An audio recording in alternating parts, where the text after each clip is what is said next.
En Iran aussi, on vit dans la peur. Le président appelle la population à l'unité. Et puis on apprend que le grand bazar Téhéran, le plus grand marché de la capitale, est fermé par peur de frappe. Absolument, le grand bazar de Téhéran est fermé aujourd'hui, tout comme beaucoup de magasins dans la capitale. Beaucoup de gens ont choisi de partir, donc de quitter Téhéran. On a pu voir sur les images les autoroutes qui sont donc avec des embouteillages monstres.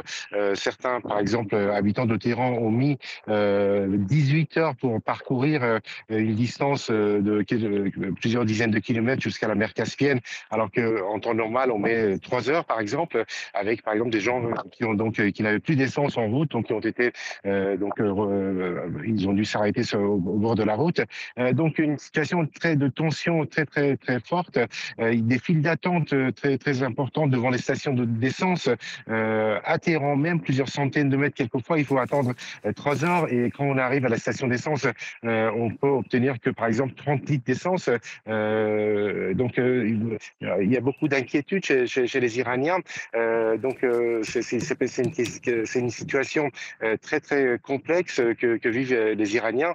Le gouvernement a décidé de fermer la bourse de Téhéran par crainte d'une chute des valeurs de la bourse, ce qui aurait donc des effets économiques encore plus importants sur le pays, alors que d'ores et déjà, le rial iranien a perdu 15% de sa valeur depuis jeudi dernier, c'est-à-dire depuis le dernier jour ouvré avant le début des attaques.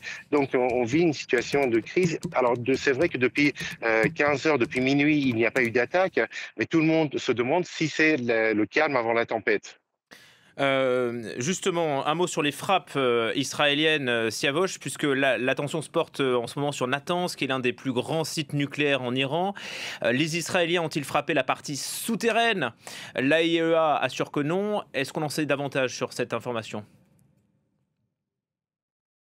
Alors, les Iraniens, les responsables du programme nucléaire iranien ont dit depuis 2 jours maintenant que, en fait, la partie souterraine de Natanz n'avait pas été touchée, tout comme par exemple le site de Fordow, qui est le second site d'enrichissement d'uranium du pays.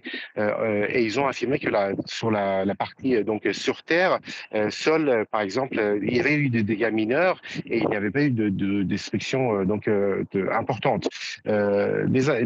Bien évidemment, les journalistes ou les Iraniens ne peuvent pas se rendre sur les lieux, donc il n'y a pas d'autorisation pour aller voir ce qui s'est passé exactement. Il n'y a pas eu d'image non plus à la télévision d'État.